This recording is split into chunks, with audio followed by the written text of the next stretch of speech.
Buongiorno. Magandang umaga. Gloria a Dio. Gloria a Deo.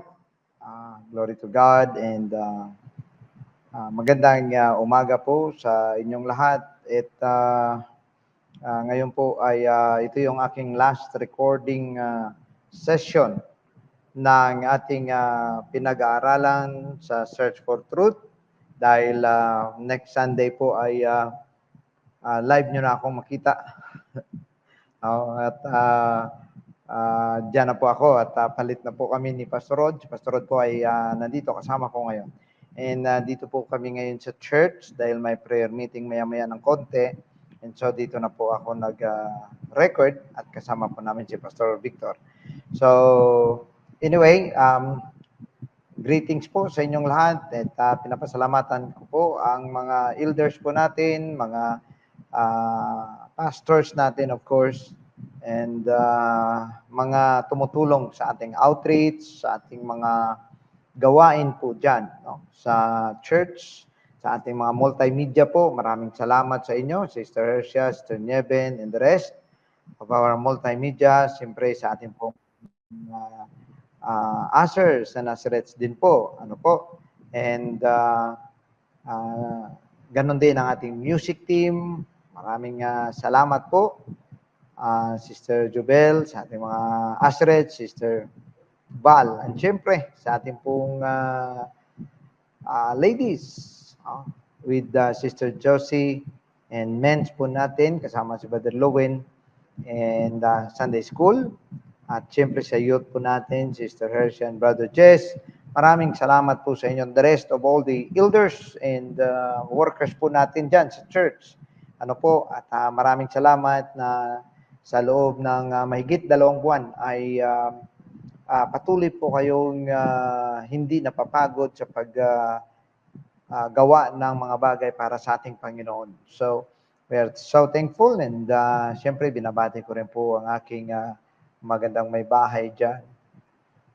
Mi amore, Sister Tata, and with my kids and the rest, with our visitors, lalo na, no? At sa online po natin, mga bisita po natin online, at mga kapatiran natin online, and dyan din po sa Batasan Church. Magandang araw po sa inyo. And siyempre, nandito pa rin po tayo sa ating pong lesson. Patuloy po nating pinapag-aralan ang salita ng Diyos at ang kasaysayan ng Biblia at ang mga bagay na pwede po nating gamitin na halimbawa sa ating pong mga buhay. So ating pong mga pinapag-aralan, actually buong Bible na po ito pag natapos po ninyo, pero iniisa-isa po natin dahil napakarami pong mga aral at kaalaman ang ating pong makukuha at makikita sa ating pong mga pinapag-aralan. Now, lesson 6 pa rin po tayo, and I think this is the last part of lesson 6, and sikapin po natin mga kapatid na tayo po ay maging handa sa mga bagay na paparating dahil malapit na po ang kaharian ng Diyos ay dumating po at mapuntahan po natin. So, we will be in the kingdom of God, and soon the kingdom of heaven will also be in this world during the millennium reign of Jesus Christ. So, dapat nandun po tayo. No? Kung saan ang ating Panginoon, dapat nandun po tayo. Yun po yung ating pinagsisikapan, mga kapatid. And syempre pa po, ay bago pa tayo magsimula, tayo po ay manalangin, praise God, nawa ay makasama natin ang Panginoon sa ating pong mga pag-aaralan ngayong umaga. Let's bow our heads. Heavenly Father, we praise you. Thank you, Lord. Muli salamat, Panginoon, sa mga pagkakataon na ibinigay mo sa amin, maging sa mga biyaya, maging, Panginoon, sa pagkakataong ito na tinipon mo kami at binigyan mo kami ng kaalaman sa lahat ng bagay. Maging sa pamamaraan na ito, Panginoon, na aming mapag-aralan ng iyong mga salita sa pamamagitan, Panginoon, ng mga bagay na dapat naming matutunan. Lord, i-bless mo ang aming service ngayong araw, maging aming mga bisita, ang aming mga kapatid, at ang bawat isa, Panginoon, sa buong araw ng linggo, ikaw, Lord, ang mag-bless. Maging dito, Panginoon, sa Padova, Italy, ikaw nawa, Panginoon, ang siyang magpapala sa aming paglilingkod at pagsasamba. Ang lahat na ito, Panginoon, para sa iyong kapurihan, bigyan mo kami ng karunungan sa pamamagitan ng iyong banal na Espiritu, sa pangalan ni Jesus. Amen. Alright, so napakaganda po ng ating topic ngayong umaga dahil ito po ay tungkol sa tinatawag na paghahanda natin sa kaharian ng Diyos. However, mga kapatid, ito po ay isang bagay na dapat po ay maging handa po tayo because this is not automatic and this is not for everybody.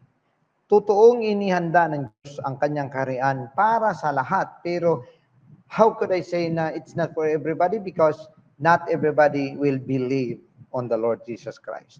So kapag hindi ka nananampalataya, hindi ka naniniwala sa kaharian ng Diyos, I mean sa gospel ng Panginoon, sa mabuting balita ng Panginoon, then you don't have a part in this new kingdom. Now, part of preparing to the new kingdom is knowing first the gospel. How could we enter into the kingdom of God? Now, the same way, we also study how to behave in the kingdom. So, bago na po tayo ngayon, no? Ang kaharian ng Diyos, bago sa atin, so meron pong mga bagay na dapat gampanan po natin na mag-behave po tayo ayon sa requirement ng kaharian ng Diyos. So, dito pa lang sa lupa, dapat tinitraining na po tayo for a royal function, no, sa kaharian ng ating Panginoon. So we are preparing. So nung nakaraan ay pinag-usapan natin the character of God, yung how do we accept the word of God, and also how to apply it in our life. But this afternoon, this morning, I will give you things that refers to the kingdom, which is we can also say heaven, no? Yung paghahanda. No, ngayon, kapag naganda tayo papunta doon, dapat alam natin kung paano makapasok doon. Amen? Because even if you prepare and you don't know how to get into the kingdom of God, paano ka makapasok? So, ang kaharian ng Diyos ay hindi po para sa laman, ano po? That is why, mga kapatid, sarado po ito. Sarado po ang kaharian ng Diyos dahil hindi po pwede makapasok ang unrighteousness, hindi po makapasok ang flesh and blood, hindi po makapasok ang kasalanan. So, ngayon, sinara po yan ng ating Panginoon. However, kaya napunta dito ang ating Panginoon sa lupa para magdala sa atin ng mabuting balita na dala-dala niya ang susi sa nakasarang kaharian. So ang ating pag-usapan ngayon, ano po yung susi na makapapasok sa atin sa kaharian ng Diyos? Yan, dapat maintindihan po natin yan at malaman po natin dahil ang ating pong pag-usapan ngayon ay ang mga susi sa kaharian. Ayan, ibig sabihin, paano nga ba tayo makapasok dahil sarado nga po. Hindi po basta-basta makapasok doon, mga kapatid. Ano po? So, sarado po yun. At dahil sarado yun, may susi. At ang susi na yan, dinala ng ating Panginoon. At meron po siyang isang apostol na iniwanan ng mga susing ito. Now, ngayon, basahin po natin sa Biblia kung ano po at paano ba ito ibinahagi at binigay ng Panginoon ang mga susi ng kaharian. So we have to sa amin po mga mahal na bisita, lalo na sa mga online, sana po ay tutukan po ninyo ito. Dahil contrary po sa mga pinapangaral ng iba na ang pagpasok sa kaharian ng Diyos ay basta kumikilala ka lang sa Panginoon o sa salita ng Diyos o kaya mismo sa Diyos, makapasok ka na sa kaharian. Hindi po totoo yun, no? Dahil po, meron po yang mga susi na dapat po nating makamtan at mahawakan sa buhay po natin. At take note po, mga kapatid, hindi po natin pinag-uusapan ang literal na susi po rito. Ang pinag-uusapan po natin ang bagay na makabukas ng pintuan ng langit para ikaw ay makapasok. Yun po yung ating pag-usapan ngayon. Kaya nga po, mga kapatid, sabaybayan po natin sa Biblia mismo, saan ba galing at paano ba naibigay ang mga susi ng kaharian. Buksan po natin ang ating mga Bible sa Mateo 16 at basahin po natin ang verse 13, mga kapatid. Kung meron po kayong mga Bible, buksan po natin. Basahin po natin sa verse 13. Now, basahin ko po muna sa English at dire-diretso at i-explain ko po sa Tagalog. Basahin ko po sa 13. Now when Jesus came into the district of Caesarea Philippi, take note, I am using the English Standard Version. All right? So, magkalapit lang po ito sa King James pero medyo moderno po ito ikumpara sa King James. Anyway, ang pag-uusapan po natin ay tungkol sa kasaysayan ng susing ito na malaman po natin kung paano natin makamtan. Dahil importante may susi, mga kapatid, dahil sarado nga po yan. At ngayon ay binuksan na, pero dapat mayroon kang susi para makabukas niyan. So, ito pong sinasabi, Jesus came into the district of Caesarea Philippi. He asked his disciples, "Who do people say that the Son of Man is?" And they said, "Some say John the Baptist, others say Elijah, and others Jeremiah, or one of the prophets." He said to them, "But who do you say that I am?" Simon Peter replied, "You are the Christ, the Son of the living God." And Jesus answered him, "Blessed are you, Simon Bar-Jonah, for flesh and blood has not revealed this to you, but my Father which is in heaven." In verse 18, "And I tell you, you are Peter, and on this rock I will build my church, and the gates of hell shall not prevail against it." All right. So ngayon, mga kapatid, ito na. And I will give you the keys. Take note, plural po ito. So that means marami po itong bagay na dapat buksan na dati po ay sarado. Okay? I will give you the keys of the kingdom of heaven, and whatever you bind on earth shall be bound in heaven, and whatever you loose on earth shall be loosed in heaven. Ngayon, tingnan po natin, isa-isahin po natin sa Tagalog. Alright. Kung meron po kayong mga Tagalog, ako po'y gagamit ng mas modernong Tagalog na magandang balita, Biblia. Pwede rin pa rin po ninyong gamitin ang Biblia na version na Tagalog ng King James Version. Pero may mga kunting salita lamang po. Pero gumamit po ako ng mas klaro. Okay, dito na po tayo sa Tagalog. 13. Nang dumating si Jesus sa bayan ng Caesarea ng Filipos, tinanong niya ang kanyang mga alagad, sino raw ang anak ng tao ayon sa mga tao? So, nagiging concern din ang Panginoon. Ano kaya ang tingin sa akin ng mga tao? And minsan sasabihin natin, hindi ba alam ng Panginoon kung paano o bakit? No? Dahil actually, doon sa John, sinabi na yung walang bagay na nalilingid sa Panginoon at alam niya. Ano po? Pero bakit siya nagtanong? Kasi mga kapatid, dapat nanggagaling sa puso at isip ng tao ang pagkakilala sa Kanya. So, gusto niya, okay, sa mga tao, ano kayang impresyon ng mga tao sa paligid natin? Sabi rito sa 14, at sumagot sila, ang sabi po ng ilan, kayo si Juan na tagapagbautismo or Juan de Bautista. Sabi naman po ng iba, kayo si Elias. At may nagsasabi pong kayo si Jeremias or Jeremiah sa English. o isa sa mga propeta. Okay, so yun ang konklusyon ng mga tao sa paligid. Ito ngayon ang tanong ng Panginoon. Tinanong ulit sila ni Jesus, ngunit para sa inyo, sino ako? Now makita ninyo na nung nagsabi ang mga apostol kung ano ang pagkakilala sa kanya ng mga tao sa labas, wala pong may dinugtong ang Panginoon na kahit na anong salita. Alright? Kung di, binalingan niya ang mga apostol at sinabi, pero sa inyo, ngunit sa inyo, sino ako?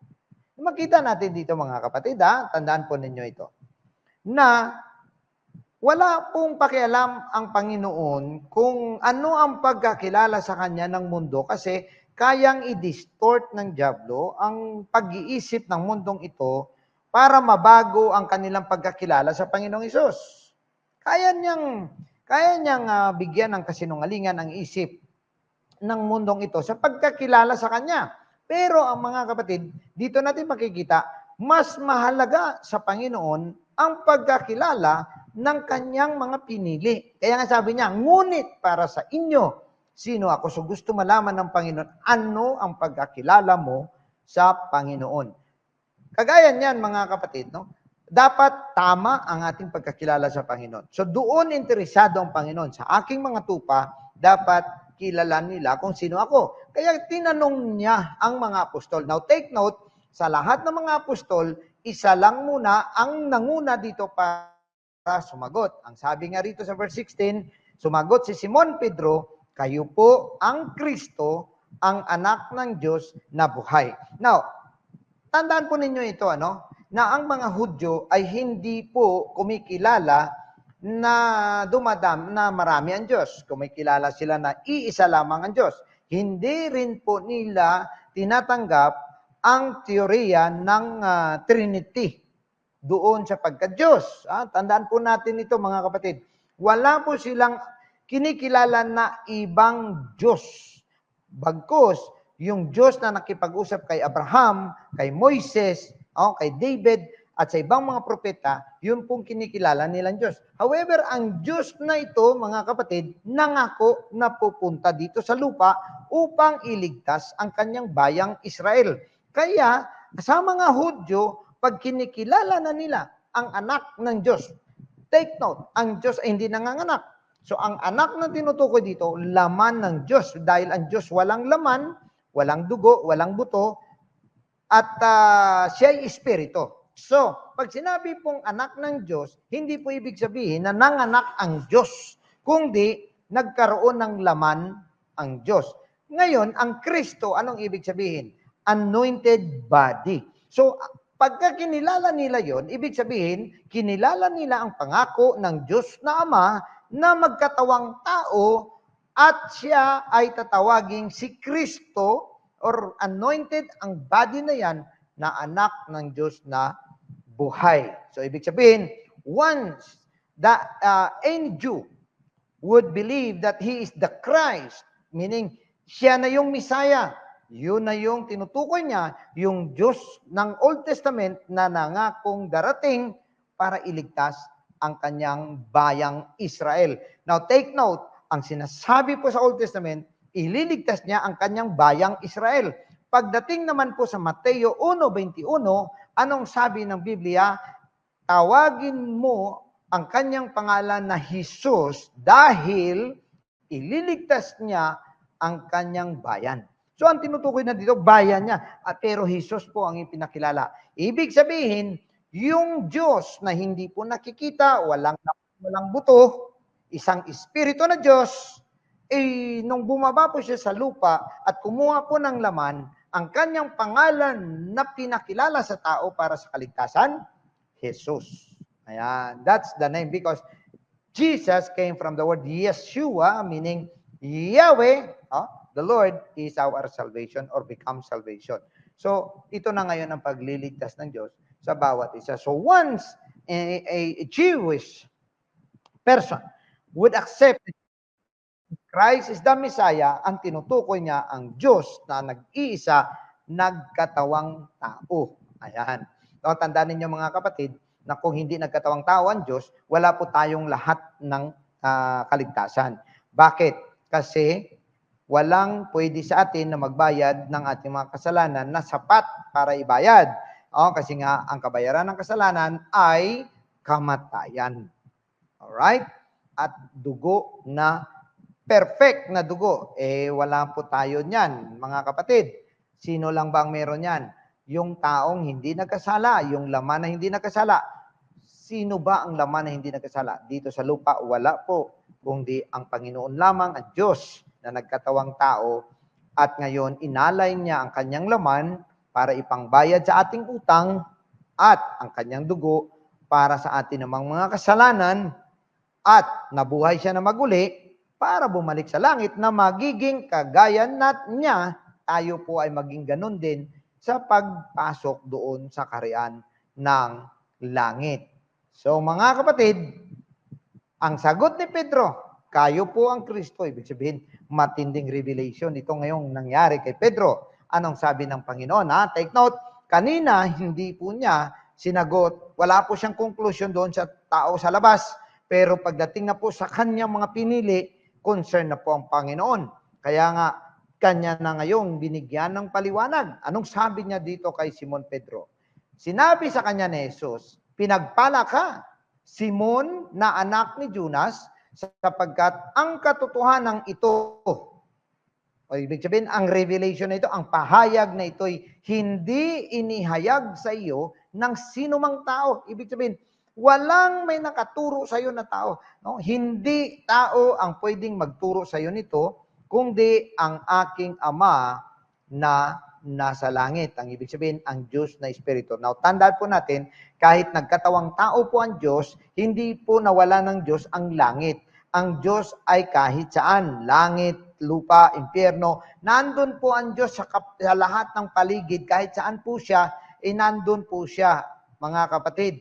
Pero, kumuha lamang siya sa magitan po ng banal na Espiritu, pumasok po siya sa tiyan ni Mary at kumuha po siya ng isang laman. So, ang laman na yun, laman ng Diyos.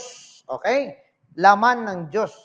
At ang pangalang dinala niya para magligtas sa tao ay si Jesus. Now, ngayon, sabi ng Panginoon, pinagpala ka, Simon, sapagkat ang Diyos sa langit ay nagbigay ng revelation or kapahayagan sa iyo tungkol sa pagka-Diyos.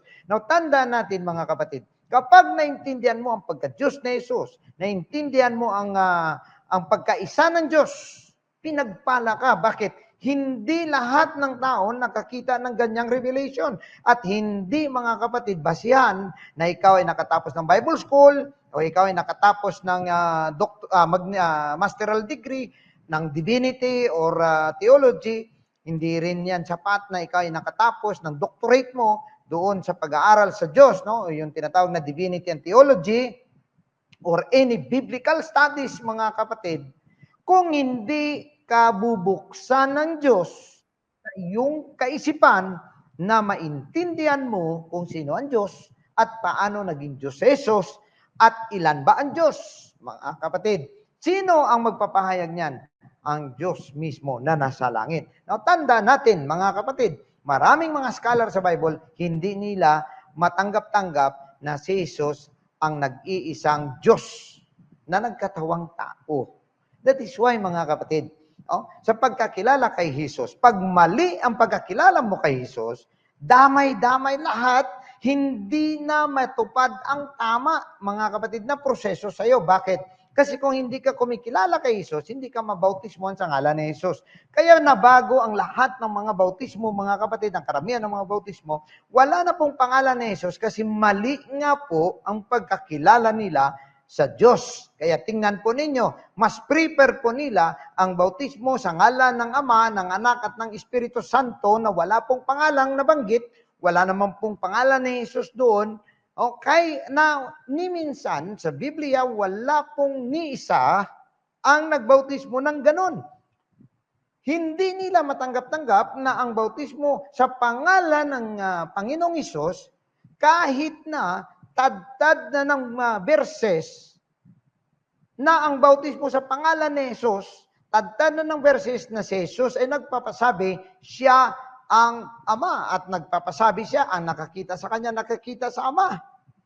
At marami pa rin taong naghahanap sa Diyos. Naghahanap sa Ama kung saan na yung Ama. Ang sabi ni Jesus, ang nakakita sa akin, nakakita sa Ama, bakit mo hinahanap ang Ama? So, kung walang revelation ng Diyos, tandaan po ninyo ito, kahit ubusin natin ang lahat ng mga bersikulo, ubusin natin ang buong Bible sa pag-aaral, hindi mo matunton at hindi mo makita ang katotohanan.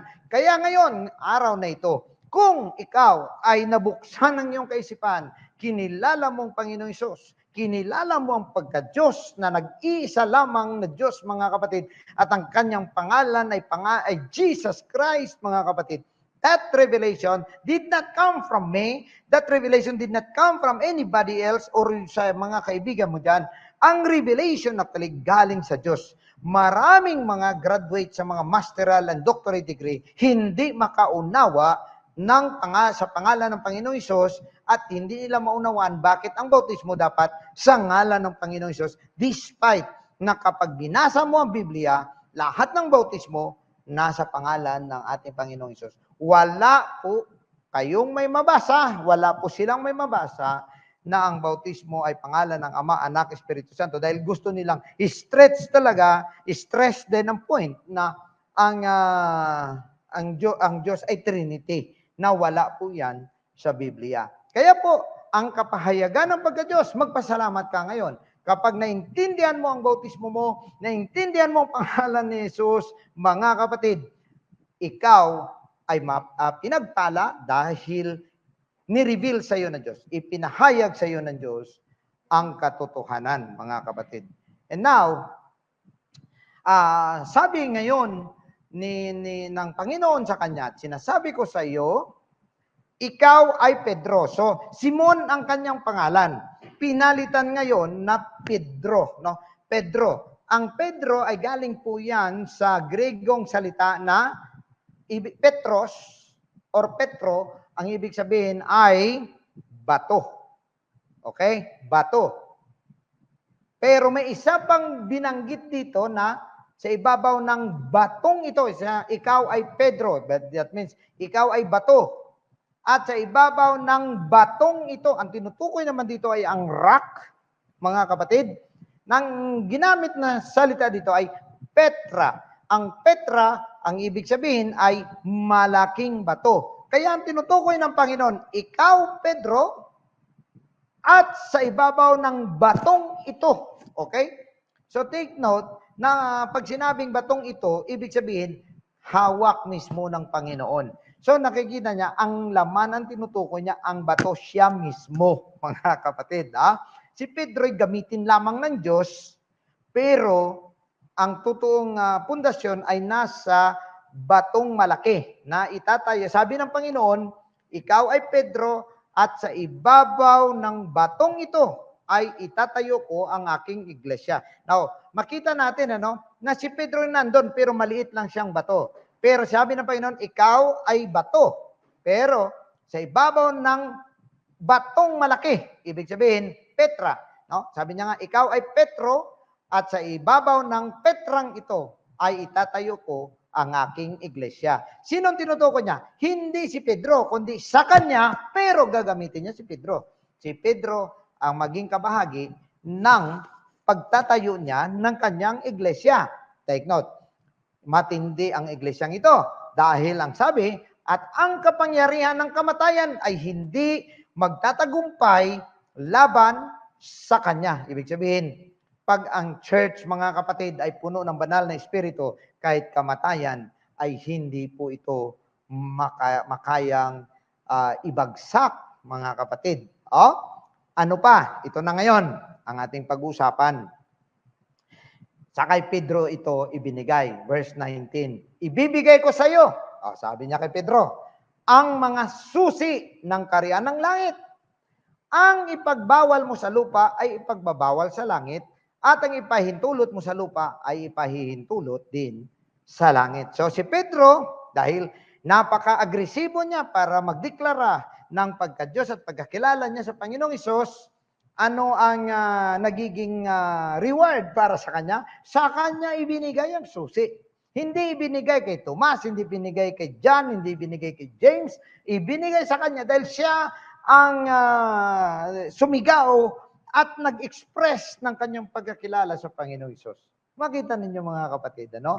Pagka ikaw pala ay hindi nahihiyang magdeklara sa Panginoon, hindi ka nahihiya, hindi ka nagdadalawang isip na ideklara ang tao, ang Panginoon sa harap ng mga tao, mga kapatid, may reward ka, kagaya kay Pedro. Kung si Santiago nagsabi nito, sa kay Santiago din ibigay ang susi. Akaso si Pedro po ang nakasigaw, ang nagdeklara kaagad.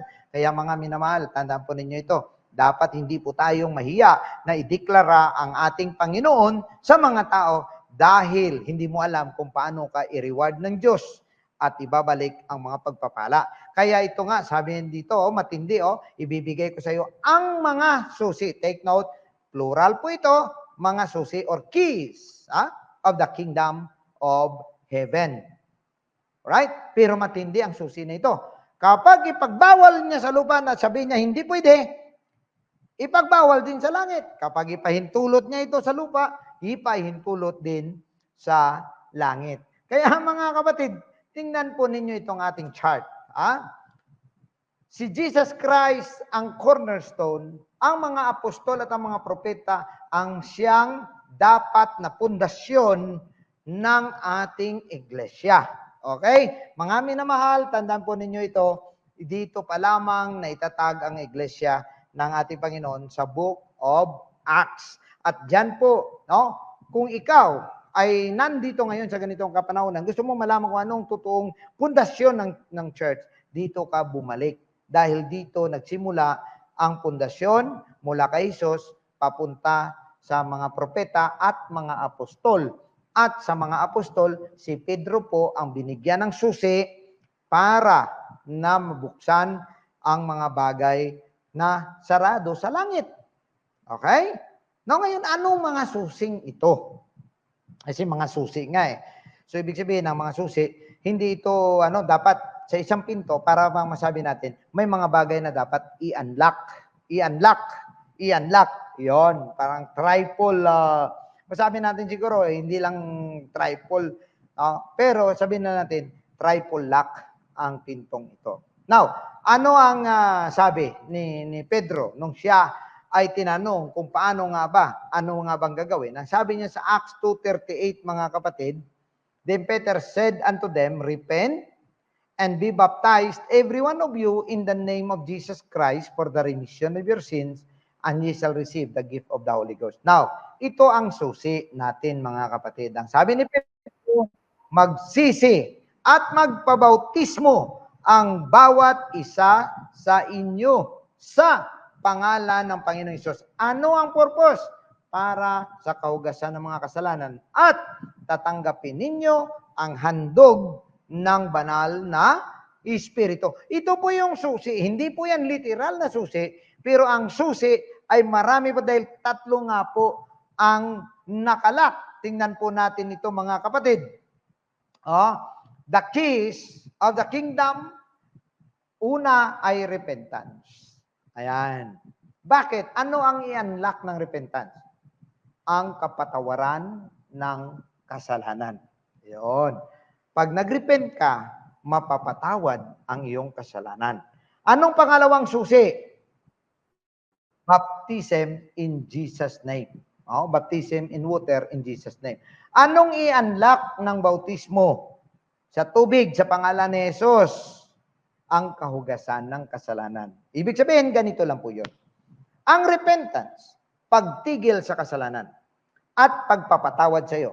Pero, ang kasalanan ay nanatili sa iyo dahil hindi pa natanggal, pinatawad ka lang. Ano po?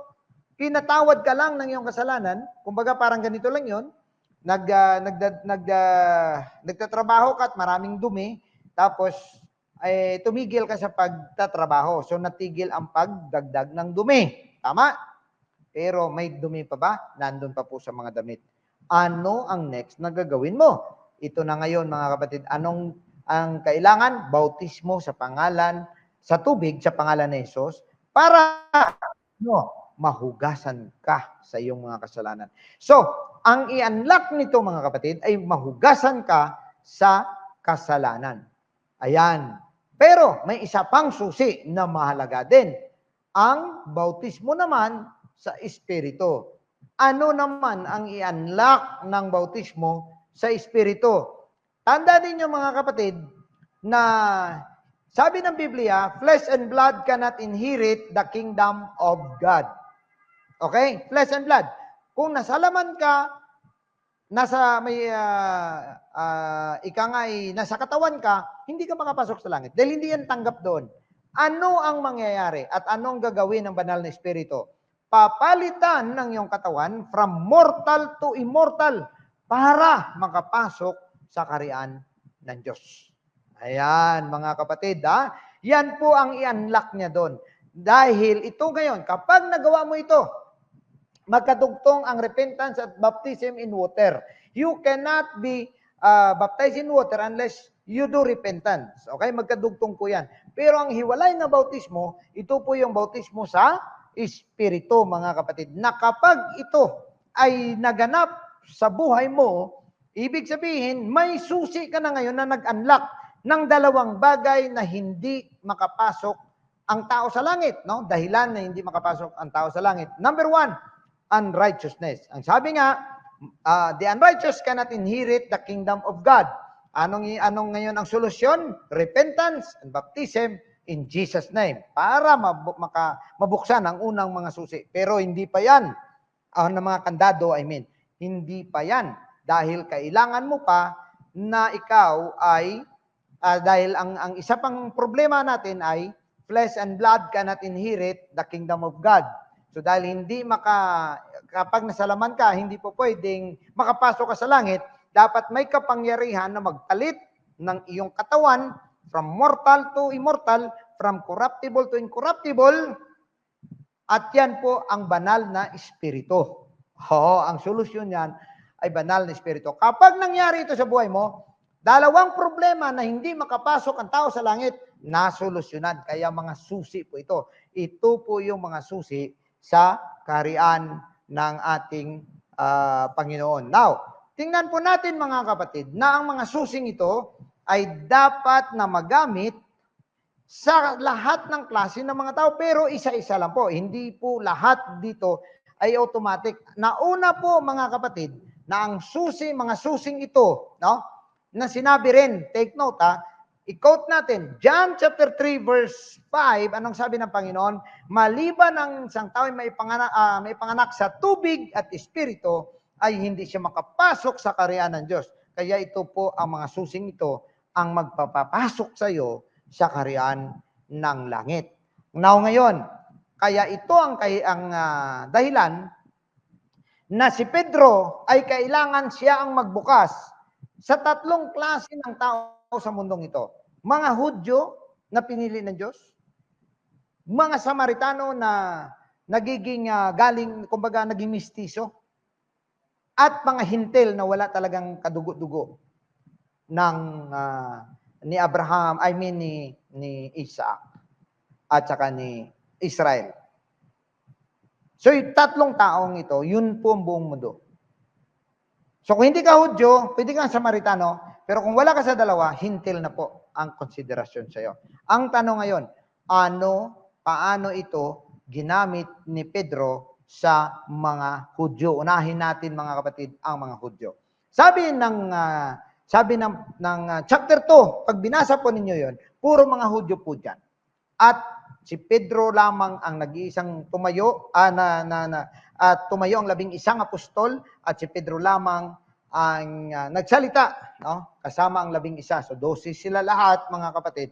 At nung nangaral siya, nagtanong ang mga tao kung anong kanilang gagawin, anong sabi ni Pedro sa kanila para sila'y makapasok na sa langit. Then Peter said unto them, repent and be baptized every one of you in the name of Jesus Christ for the remission of sins, and ye shall receive the gift of the Holy Ghost. So nakita po ninyo mga kapatid, repentance, baptism in Jesus' name for the remission of your sins, and ye shall receive the gift of the Holy Ghost. Now, sabi ng iba, paano mo malaman na yan po ang kaligtasan? Dahil pag binasa po ninyo ang huling bahagi ng Acts chapter 2, na nagsasabi, doon sa dulo, mga kapatid, the Lord added to them daily, souls daily as should have been saved. So, ibig sabihin, ang lahat ng nakatupad nito ay tinawag ng Biblia na naligtas. So, ito yung susi, unang-una. Problema. Paano po ang mga Samaritano? Tandaan natin repentance, baptism in Jesus' name, and Holy Ghost. Now, sa mga Samaritano, ito ang sabi sa verse 8, chapter 8, verse 14 pala. Now, when the apostles which were at Jerusalem heard that Samaria had received the word of God, they sent unto them Peter at saka si John, na who, when they were come down, prayed for them that they might receive the Holy Ghost. O again, napunta doon si Pedro kasama si Juan para na manalangin na makatanggap ng banal na espiritu itong mga Samaritano na, anong sabi sa verse 44? Kulang pala. Na sabi nga rito, they were only baptized in the name of Jesus. Kung mabasa po ninyo dyan, sa 16, they only were baptized in the name of Jesus. Sorry, medyo nawala yung isang verse dyan. Pero ang sinasabi na dapat makareceive sila ng Holy Ghost dahil sila ay bautismado sa pangalan ni Jesus. So wala pong may pinagkaiba doon po sa unang sinabi ni Pedro na sila ay nakatanggap ng banal na espiritu pero sila din po ay nabautismuhan sa pangalan ni Jesus. So makita po ninyo mga kapatid, sa inyong mga Bible, basahin nyo na lang dyan in Acts chapter 8 verse 16. Now, sa mga hintil naman mga kapatid, nung si Pedro, Cornelius na isang Italiano ay naglilingkod sa Panginoon at nagpipray, pinahayag sa kanya ng Diyos kung paano siya maligtas. At sabi niya, ipatawag mo si Pedro. Now, sa lahat ng tao, bakit si Pedro ipatawag? Sa lahat, pwede naman, nandun naman ang anghel. Pwede naman po sabihin ng anghel kung paano maligtas itong si Cornelius. No? Acts chapter 10, basahin nyo po dyan. No? Isulat nyo na lang po. Dahil hindi naman po natin mabasa yan ng lahat. So sa Acts chapter 10, mula po sa verse 1, nagpapahayag dyan si Cornelius na isang Italiano, meaning hintil po siya, mga kapatid, nagpahayag ang anghel sa kanya. Pero wala pong may sinabi ang anghel kung anong kanyang gagawin maliban sa ipatawag si Pedro dahil si Pedro daw ang magsasabi sa kanya ng mga bagay na kanyang ikaliligtas. Yan naman po ay mababasa mo sa Acts chapter 11. Puntahan nyo po pagkatapos po nito, buksan nyo rin po ang 11 dahil klaro po doon na inutusan siya ng anghel na ipatawag si Pedro na siyang magsasabi ng mga salitang ikaliligtas nila. So, hindi nagsabi ang anghel. Bakit si Pedro talaga? Dahil si Pedro po ang may hawak ng susi. Now, tatlong klaseng tao na lamang ang mundong ito. So, nabuksan na ang mga Hudyo, nabuksan na ang mga Samaritano, ngayon, bubuksan ang mga hintil. Now, habang nung si Pedro ay dumating na doon po sa Caesarea, at itong si Cornelius at ang kanyang sambahayan ay nakikinig ng kanyang Bible study. Anong nangyari mga kapatid? Habang nagsasalita si Pedro, matindi pong pananampalataya ng mga hintil na ito. Dahil ang sabi, while Peter yet spake these words, sabi niya, the Holy Ghost fell on all them which heard the word. Kalay mo yun, nakikinig lang sila, pero napuspos sila ng banal na espiritu. Ang lahat ng nakikinig. Wow. Hindi nangyari sa mga Hudyo yan. Hindi nangyari sa mga Samaritano na nag-Bible study pala, naka-receive na ng Holy Ghost. Nangyari sa mga hintil na una po ang Holy Ghost. But it doesn't matter because there are two requirements that you need to accomplish in order for you to enter heaven para may susi ka doon papunta sa langit. Ano po yon? Bautismo sa tubig, bautismo sa espiritu. Separate experience po ito, mga kapatid. Huwag niyong asahan na porke nabaptize kayo, may Holy Ghost na. Huwag niyo ring asahan, mga kapatid, na kung naka-receive ka ng Holy Ghost tapos hindi ka magpabaptize, paano ka maligtas? Dahil ang kasalanan mo ay mahugasan lamang doon sa bautismo sa pangalan ni Jesus. So dalawa po dapat ang mangyari sa buhay mo. Ang Holy Ghost, trabaho ng Diyos at ikaw. Pero ang pagbautismo, trabaho namin at ikaw din. So mga kapatid, nakatanggap sila. Pero paano nalaman na nakatanggap ng Holy Ghost ang mga hintil na ito? Sabi dito sa 45, and they of the circumcision which believe were astonished, as many as came with Peter, because that on the Gentiles also was poured out the gift of the Holy Ghost. Sabi nila, paano kaya nangyari ito? Yung mga hintil, naka-receive ng Holy Ghost. Paano nila nalaman? Verse 46. For, meaning conclusion, dahil they heard them speak with tongues and magnify God. Then answered Peter. Sabi niya, dahil narinig nila na nagsalita ng iba't ibang wika na nagpupuri sa Diyos. Kaya sabi ni Pedro, ito, can any man forbid water, that these not be baptized, which have received the Holy Ghost as well as we? Sabi siya, meron ba makahadlang sa tubig ng mga taong ito hindi mabautismuhan na nakatanggap ng banal na espiritu na kagaya din natin? Ngayon, di ba naka-receive sila ng Holy Ghost? Ano ang next? And he commanded them to be baptized in the name of the Lord, and they prayed him to tarry certain days. He commanded them to be baptized in the name of the Lord. So there are two baptisms that happen: baptism in the Spirit and baptism in the water. The same way it should happen to you: baptism in water and baptism in the Spirit, mga kapatid. Now, dahil dyan, mga kapatid, ang langit ngayon ay nabuksan na sa mga tao. The heaven is now open to everybody. Kung mananampalataya ka at sundin mo ang mabuting balita ni Kristo. Yan po yung good news. Ang langit na dati sarado sa taong makasalanan, ngayon bukas na dahil may susi na. Pero ang susi dapat, mga kapatid, ma-apply sa buhay mo. Dahil hindi naman po yan literal na susi, kundi yan po ay ibig sabihin, ang isang bagay na sarado ay mabubuksan mo ngayon. So ngayon, mga kapatid, anong sabi ng iba, para lang yan doon sa mga sinanguna? Hindi po. Wala po kayong may mabasa na binago ng Diyos ang plano sa kaligtasan. Wala po kayong may mabasa na may iba pang paraan para makapasok sa langit. Now, tandaan po ninyo ito, kahit 2,000 years later na ang nangyari, mga kapatid, pero tandaan po ninyo ito, ang pangakong ito, sabi ng Acts 2:39, is for you and to your children, and to all that are afar off, even as many as the Lord our God shall call. Ang pangako ay para sa inyo, tinutukoy niya yung mga Hudyo at mga Hintil at mga yung sa panahon nila, at sa inyong mga anak, ibig sabihin sa susunod pang generation, at maging sa malalayo na lugar, mga kapatid, kasama na po diyan ang Pilipinas, kasama po yan ng Europa, kasama pong Amerika, mga kapatid, na tatawagin ng Panginoon na Diyos. Now, tandaan natin, mga kapatid, na sa mga panahon ngayon, naniniwala ka bang nagtatawag pa ang Panginoon ng mga mananampalataya? Mga minamahal, tandaan po ninyo ito, until now, until the Lord returns, ang mga mananampalataya ay tinatawag pa ng Diyos.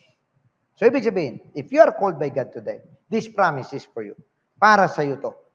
Kaya nga, mga kapatid, every time we come to the church, we claim this promise. What is that promise? The promise of the Holy Ghost. Kung ikaw ay hindi pa nabautismuhan, mag-repent ka ngayong araw na ito at magpabautismo ka sa pangalan ni Jesus para matanggal na yung kasalanan na yan. Pero, huwag mong kalimutan, pwede na bago ka mabautismuhan, makatanggap ka ng banal na espiritu, mga kapatid. At kapag makatanggap ka ng banal na espiritu, na bautismuhan ka na sa espiritu, kailangan mo na lamang ay bautismo sa tubig. Yan po ang mga susi ni Pedro na dapat maganap. Now, tandaan po ninyo ito, na ang ating church is built in the biblical foundation. Paano mo malaman na tama ang church mo at nasa katotohanan ka? Kung ang church mo ay nasa biblical foundation. Ibig sabihin, nakatayo sa biblical foundation. Kanino dapat nakatayo ang foundation natin? Sabi ng Ephesians chapter 2, verse 19, Now therefore ye are no more strangers and foreigners, but fellow citizens with the saints and of the household of God, and are built upon the foundation of the apostles. Take note, apostles and prophets, Jesus Christ Himself, the chief cornerstone. Yan mga minamahal, paano mo malaman dapat apostolic ang church? Ang doctrine apostolic. Dahil ang mga apostles ay tumupad lamang sa mga propesiya ng propeta. At ang mga apostol ang nangaral. Pero sino ang pamusong na bato? Sino yung kung saan nakaangkla ang lahat ng pagtuturo, lahat ng kaalaman, lahat ng paglilingkod? Kanino? Kay Jesus Christ, the chief cornerstone. Now, tingnan natin. Basahin ko sa Tagalog. Para ang church, in whom all the building fitly framed together groweth unto the holy temple in the Lord. Ibig sabihin dito, tinatayo ng Diyos ang kanyang iglesia. Paano siya magtatayo? Simula sa mga apostol. Kaya mga kapatid, ang original na church is apostolic church. Pag hindi ka apostolic church, anong church ka? Wala ka sa Bible. Hindi siya nasabi nga verse 22, in whom ye also are builded together for an habitation of God through the Spirit. Tagalogin ko mga kapatid, at dito na po tayo magtatapos. Sa mga tuwid, hindi na kayo mga dayuhan. Ayan. Kasi mga dayuhan tayo, strangers tayo. Hindi natin kilala ang Diyos, hindi natin alam kung paano maglingkod. No? Sa mga bago lang sa church ngayon napunta, sa mga bago lang nagbisita ngayon, strangers ang tawag sa inyo. Kayo yung mga dayuhan sa ibang bansa. Ngunit ngayon, kapag kayo ay maglingkod sa Panginoon ngayon, kayo ang magdesisyon sa Panginoon ngayon, kayo ay mga kababayan. Ibig sabihin, ibig sabihin ng kababayan? Fellow citizen. Ayan. Ibig sabihin, hindi na kayo mga citizen ng mundong ito, kundi citizen na kayo ng langit. Na mga hinirang ng Diyos at kabilang sa kanyang sambahayan. So napakaganda nito mga kapatid. Magiging kasama tayo sa pamilya ng Diyos, sa sambahayan ng Diyos. Bakit? Paano tayo nagkakasama? Dahil sa dugo ni Kristo. Ang dugo kung ikay mabautismo sa pangalan ni Jesus, ang dugo ni Kristo nasa sayo. Ako ay bautismo sa pangalan ni Jesus at ang dugo ni Kristo na sa akin, magkapatid tayo sa dugo ni Kristo. Wow, praise the Lord. Yan po, isang sambahayan na po tayo. Isang pamilya po tayo, mga kapatid. Na, sinasabi nga, tulad ng isang gusali, kayo'y itinayo sa pundasyong inilagay. Take note, Ang katulad ng isang gusali, ang church is like that building na nakatayo sa pundasyon na inilagay ng mga apostol. Take note, dapat ang church is apostolic in doctrine. At ng mga propeta na ang batong panulukan ay si Kristo Jesus. Alright? So, pag sinabi mong pundasyon ng mga apostol? Siyempre, yung original na tinuro ng mga apostol. Basahin mo ngayon sa Bible. Saan ang original? Sa Book of Acts. Basahin nyo kung ano ang tinuro ng mga apostol. Yan dapat ang maganap sa atin. Hindi na tayo pwede magdagdag, hindi rin tayo pwede magbawas. Sundin na lang po natin kung anong sinabi ni Pedro. Ang binasa po natin kanina, mula sa Acts chapter 2, Acts chapter 8, Acts chapter 10, mga kapatid? Lahat yan sa Acts, dyan po nagsimula ang totoong church. Kung ang experience nila ay hindi mo na-experience, ay dapat ka nang mag-desisyon muli ng tama.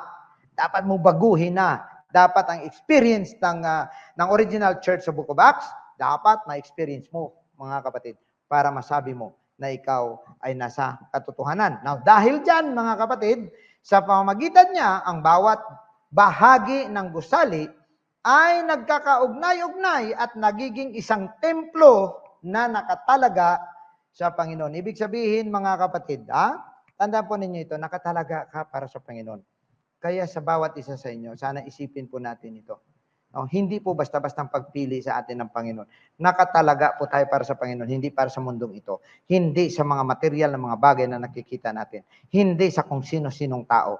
Tayo po ay isa kagaya ng isang templo na nakatalaga sa Panginoon. You are for Jesus Christ. You are for God. You are not for this world. Hindi ka para sa mga bisyo ng mundong ito. Hindi ka para sa mga luho ng mundong ito. Hindi ka para sa mga gusto, mga trend ng mundong ito.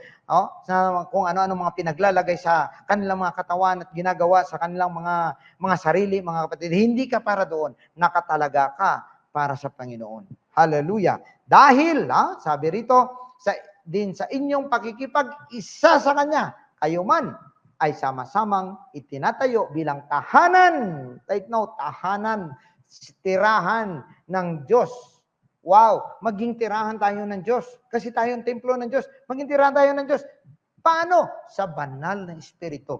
Kapag ikaw ay nakatanggap ng banal na Espiritu, mga kapatid, tandaan po ninyo ito, ang Diyos na naglikha ng langit at lupa sa magitan ng banal na Espiritu, nananahan sa iyo. Pero paano mo matanggap? Paano ka magkaroon ng banal na Espiritu? Siyempre, sa pagsamba. Sambahin mo ang Diyos. Now, tandaan po ninyo ito, mga kapatid. Kaya tayo tinawag na Apostolic Church. Tinatawag tayong Apostolic dahil yan po ang original. Yan po ang nasa Bible. Ang iglesyang itinatag ng mga apostol, ng mga propeta, at ang pamusong haligi o pundasyon ay si Kristo Jesus. We are called the Apostolic Church because we are built upon the foundations of the apostles and prophets. Jesus Christ Himself, the chief cornerstone. So, we continue in the apostles' doctrine and fellowship. So we have fellowship today, apostolic fellowship. Anong apostolic fellowship, mga kapatid? Ito ay pagmamahalan at pagkakaisa sa bawat isa, mga minamahal. At nagtuturo tayo ng apostolic doctrine. Ibig sabihin, ang atin lamang sinusunod ay ang itinuro na ng mga apostol. At ano pa? Apostolic worship. Amen? Iba ang apostolic worship. We are called Apostolic Church and we worship in apostolic worship type, mga kapatid. Hindi tayo nahihiyang magtaas ng ating kamay, hindi tayo nahihiyang sumayaw, hindi tayo nahihiyang magpalakpak, hindi tayo nahihiyang kumanta at umawit para sa ating Panginoon. Kaya sa araw na ito, mga kapatid, magbunyi kayo dahil kayo ay mapalad na inihayag sa inyo ito ng Panginoong Jesus. At kayo ay may mga hawak ng susi. Pero yung susi na yan, mga kapatid, hindi yan na para lang sa inyo lang. Ang susi na yan, i-share ninyo sa inyong mga kaibigan, i-share ninyo sa mga magulang ninyo, sa inyong mga anak, sa inyong mga kapatid, i-share ninyo sa inyong mga classmates, sa mga kasamaan sa trabaho, i-share ninyo doon sa inyong mga kapitbahay, mga kapatid. Ang susi na yan, dahil binigay sa iyong susi, dapat i-share mo ang susi para marami ang makapasok sa karyan ng Diyos dahil sila man ay binayaran din ng Diyos ng dugo ng ating Panginoong Hesus. Kaya sa umagang ito, mga kapatid, purihin ninyo ang Diyos. Magkita-kita tayo, lulubin ng Panginoon. God willing, magkita-kita na tayo next week. But God should be worshipped and be praised today with all of your heart, with all of your mind, and with all of your strength. God bless you all. Praise the Lord. Amen.